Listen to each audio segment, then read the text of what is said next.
Olá, boa noite. A Declaração Universal dos Direitos Humanos foi proclamada pela Assembleia Geral das Nações Unidas em 10 de dezembro de 1948, em Paris. É um marco do humanismo em contraponto aos horrores cometidos pelos nazistas durante a Segunda Guerra Mundial. Nesta segunda-feira, a Comissão de Direitos Humanos do Senado lembrou os 70 anos de assinatura do documento. O contexto histórico em que surge a declaração foi lembrado na audiência pela representante do Ministério Público do Trabalho. No final dos anos 40 é que ela vem a lume, é que ela surge, mas ela é fruto de toda uma movimentação que começa ali justamente com a fundação da Organização das Nações Unidas, em 1945. É um movimento das nações de todo o mundo contra os horrores da guerra.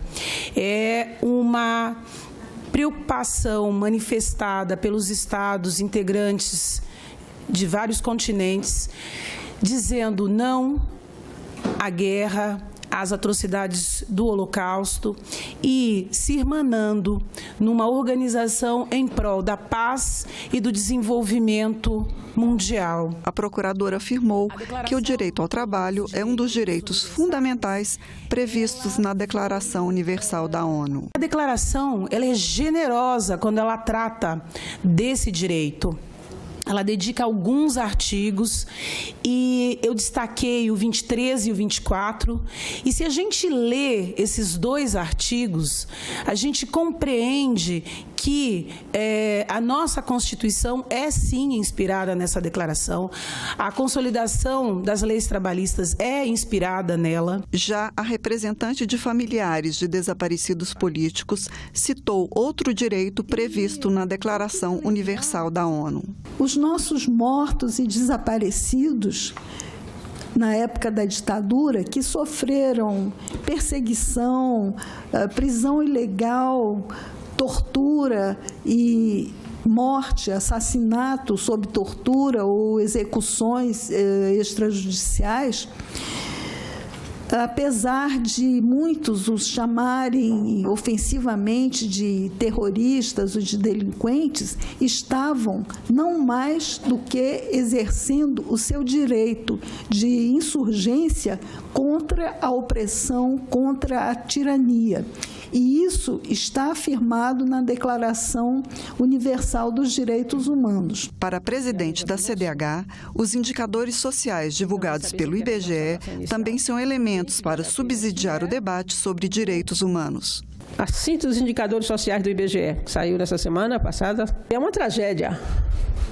Um documento, um país que em um ano produz 2 milhões de pobres, leva 2 milhões de pessoas à pobreza, que tem 5 milhões de crianças na miséria, tudo isso acrescido violentamente nos últimos 2 anos. Então, a gente tem muito estudo, muito elementos para estar aqui debatendo a Declaração Universal dos Direitos Humanos.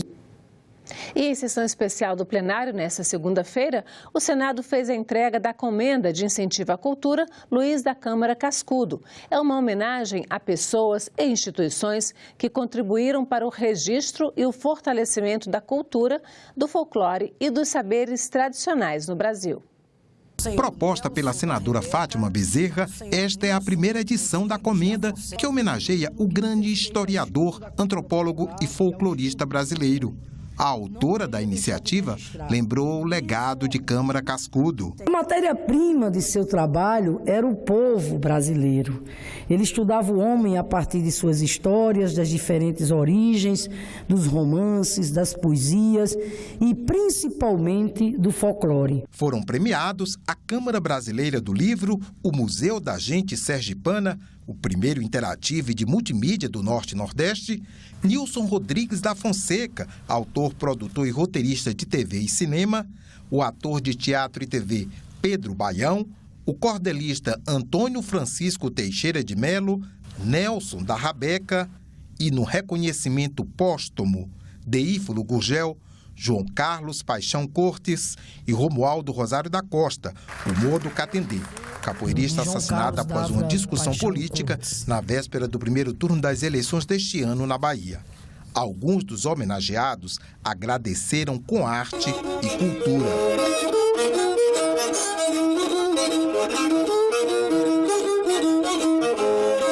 Mas o tempo engoliu o meu discurso e sem ele nas mãos sou obrigado a dizer o que pai me ensinou, a dizer com o peito escancarado. Vou fazer uma nave de justiça e vou buscar no planeta da verdade um martelo de aço temperado pelas mãos indomáveis da vontade, para com ele eu quebrar quem vem quebrando a espinha dorsal da humanidade. Eu vou partir a ganância em 1000 pedaços, vou quebrar o chassi da ambição, vou bater tanto na inveja até ver os seus cacos pelo chão, para o ódio viver desempregado e não mais lá, nunca mais no coração.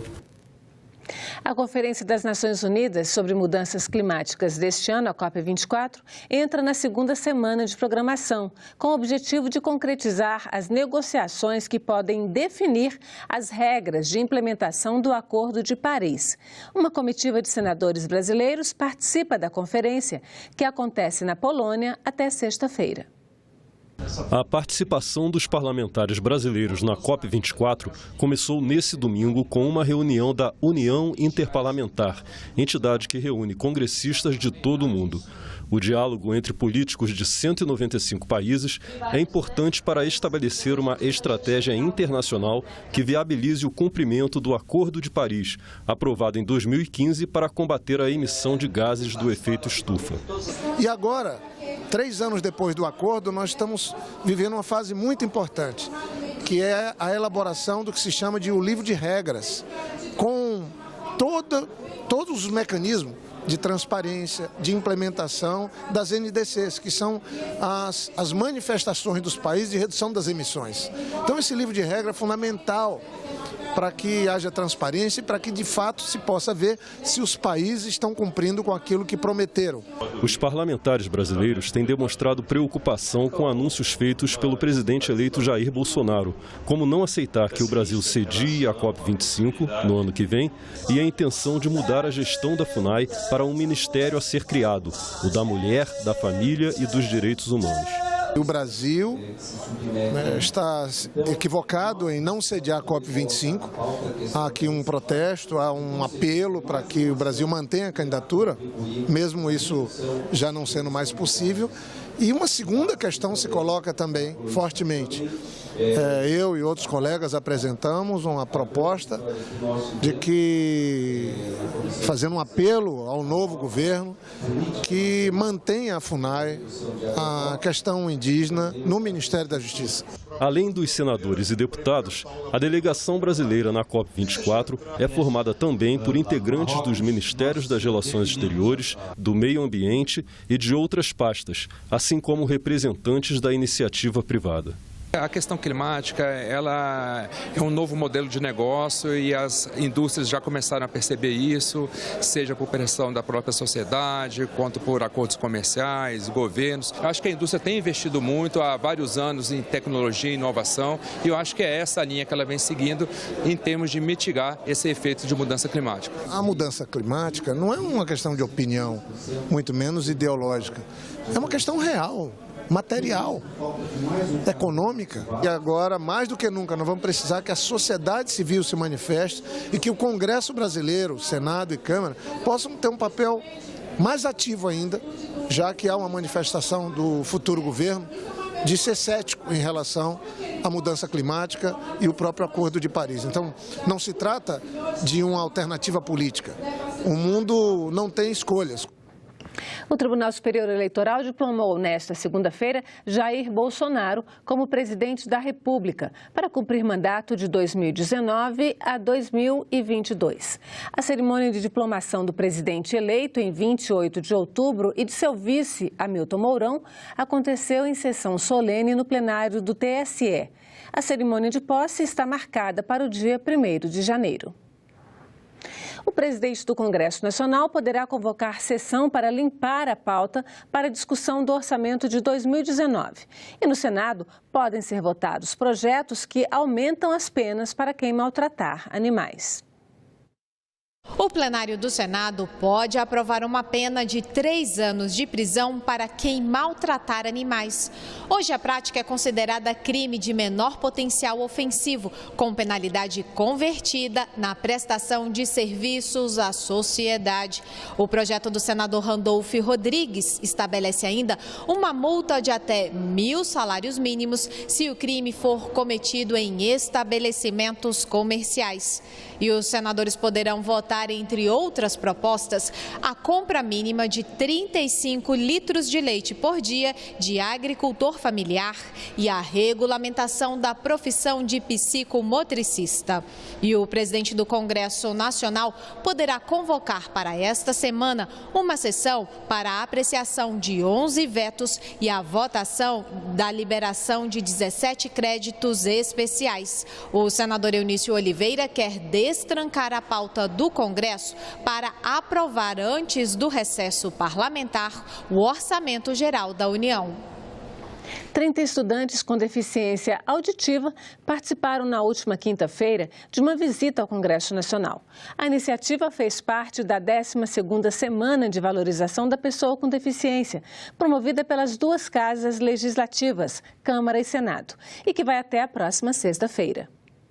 Os espaços e a história da instituição foram apresentados por meio da língua brasileira de sinais.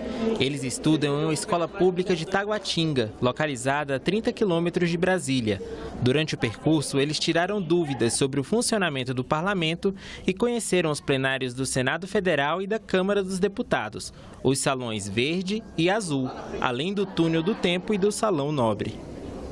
O especial Cidadania dessa semana fala sobre os efeitos que a reforma trabalhista teve até agora e também sobre a discussão de um estatuto para as relações de trabalho que está sendo formulado. Mais informações com a jornalista Fernanda Vidigal. A reforma trabalhista, que acaba de completar um ano, mudou as relações de trabalho no país. Uma pesquisa mostra que, por um lado, a reforma não reduziu drasticamente o desemprego. Mas, por outro, com as mudanças, o número de trabalhadores com carteira assinada aumentou. O especial Cidadania ouviu especialistas sobre as novas relações de trabalho, como as jornadas diferenciadas. A reportagem mostra também que o Senado analisa a criação de um Estatuto do Trabalho para ampliar direitos e garantias aos trabalhadores. Saiba mais no especial Cidadania, que é publicado toda terça-feira no Jornal do Senado. A versão digital pode ser lida em senado.leg.br/jornal. E nós ficamos por aqui. Você pode rever as reportagens desta edição em nossa página na internet, senado.leg.br/TV. Muito obrigada pela companhia. Continue sintonizado aqui na TV Senado.